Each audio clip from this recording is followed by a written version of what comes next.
기도하겠습니다. 하나님 아버지, 오늘의 바울 고백을 묵상하며 주님을 향한 저의 고백을 생각해 보게 해 주시옵소서. 예수님 이름으로 기도합니다. 오늘 묵상할 말씀은 사도행전 26장 19절로 23절 말씀입니다.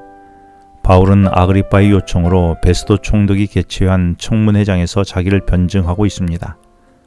바울은 자기 변론에서 내가 이렇게 증언하는 것은 그동안 예수님을 부정하며 교회를 짓밟던 나를 다메섹으로 가는 길에서 핀셋으로 집어내듯 불러내어 세상 사람들의 영적 눈을 뜨도록 주님의 종과 증인으로 사용하기 위함이라고 증언했습니다. 이어지는 19절에서 바울은 다메섹 도상에서 본 것은 아무것도 없다고 했는데 이는 주님의 강렬한 빛으로 시력을 상실해 버렸기 때문이었습니다. 대신 내게 들리는 음성을 들었다라고 했습니다. 이것은 바울은 하늘에서 보이신 것이라고 표현했지요. 이 말은 자신에게 들린 주님의 말씀은 환청이 아니라 눈으로 보듯 명료한 말씀이었다는 의미였습니다. 그래서 그 말씀을 거스르지 않았을 뿐만 아니라 생명을 걸고 지켰는데 그 이유는 하나님의 말씀은 사람을 살리는 생명이기 때문이라고 했습니다.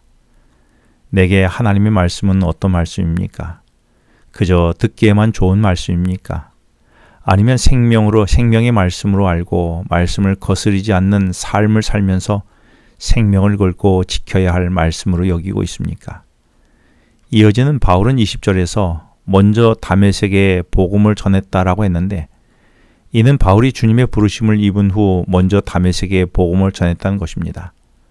원래 바울은 그리스도인들을 잡아가기 위하여 다메섹으로 갔었지요. 바울의 계획대로라면 바울 한 사람으로 인해 다메섹은 공포에 빠질 뻔했습니다.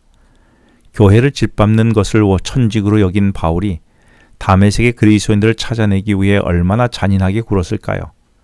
그리고 많은 그리스도인들이 밧줄에 묶여 예루살렘으로 끌려갔을 것입니다. 그런데 그 바울이 예수님의 부르심을 받고 가장 먼저 공포의 도가니가 될 뻔했던 다메섹에 오히려 바울로 인해 복음의 생명이 전해지게 된 것입니다. 한 사람의 역할과 비중이 이렇게 막중합니다.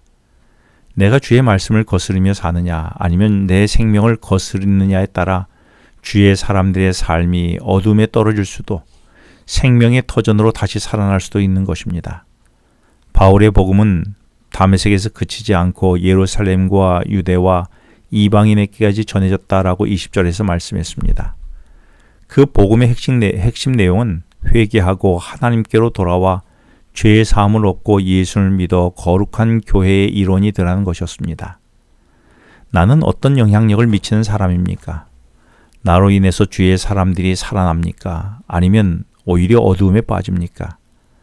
하지만 바울이 복음을 전했더니 21절에서 유대인들이 잡아 죽이려고 했다는 것이었습니다. 유대인들이 바울을 죽이려고 했던 이유는 선민인 유대인에게만 주어졌던 구원을 동등하게 더러운 짐승으로 여긴 이방인도 받을 수 있다는 것을 도저히 용납할 수 없었던 것입니다. 하지만 바울을 고발할 때는 항상 율법과 성전을 모독했다며 다른 이유를 들었고 총독에게 고발할 때는 정치적인 모함까지 덧붙였습니다. 그래서 바울은 그들의 고발은 모두 거짓이며 단지 나를 죽이려고 한 것뿐이라고 했습니다. 대신 바울은 22절과 23절에서 자신은 오직 성경에 기록된 대로 이 땅에 오신 예수님의 죽으심과 부활을 통한 구원은 이스라엘뿐만 아니라 모든 이방인들에게도 향한 구원의 복음이라고 전했다는 것입니다. 하지만 이것 때문에 유대인들이 나를 죽이려고 한 것이라고 했지요. 그렇다면 바울은 이런 온갖 박해와 살해의 위협 속에서도 어떻게 하나님의 말씀을 일관되게 증언할 수 있었을까요? 그 이유를 22절에서 하나님의 도우심을 받았기 때문이라고 했습니다. 하나님의 도우심이 없었다면 우리가 알고 있는 바울이 결코 만날 수 없다는 것이지요. 하나님은 교회를 짓밟던 폭도인 바울을 도와서 먼저 주님의 일방적 은혜로 구원해 주셨습니다. 그리고 하나님은 바울의 고향인 아라비아에서 그를 새롭게 빚어주셨고 그리고 바나바를 통해서 안디옥 교회 공동 목회자로 불러내셔서 도와주셨습니다. 1년간의 목회 훈련을 거친 바울을 주님은 다시 전도자로 불러 세워 도우셨습니다. 바울로 하여금 3차례나 지중해를 누비며 복음을 전하도록 또한 도우셨던 것이지요.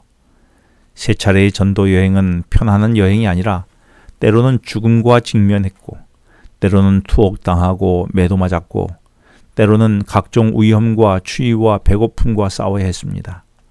바울은 강철과 같은 체력을 지닌 초월적 인간이 결코 아니었습니다. 바울은 평생 지병에 시달린 병약한 인간이었지요.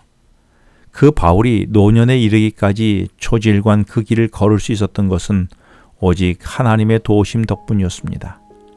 3차 전도여행을 마치고 예루살렘에 도착했을 때도 바울을 모함해 군중들과 40명으로 구성된 암살단에 의하여 바울이 죽임을 당할 위기에서도 하나님은 바울을 로마 감옥으로 보내어 로마 군인을 통하여 바울을 보호하셨습니다. 하나님은 한치의 오차도 없이 바울을 도우셨던 것이지요. 그래서 바울이 주님의 종과 증인으로 살도록 도우셨던 것입니다. 이런 하나님께서 오늘의 나의 삶에도 주님이 도우시지 않으실까요? 이를 믿고 오늘도 내가 주의 종과 증인으로 살아봄이 어떻겠습니까? 기도하겠습니다. 하나님 아버지, 저로 바울을 도우시는 하나님이 나를 도우시는 주님으로 믿어 오늘도 변함없이 주의 종과 증인으로 살아가는 제가 되게 하여 주시옵소서. 예수님 이름으로 기도합니다. 지금은 개인 기도 시간입니다. 오늘 주신 말씀을 묵상하면서 주어진 기도 제목과 개인 기도 제목을 놓고 기도하시겠습니다.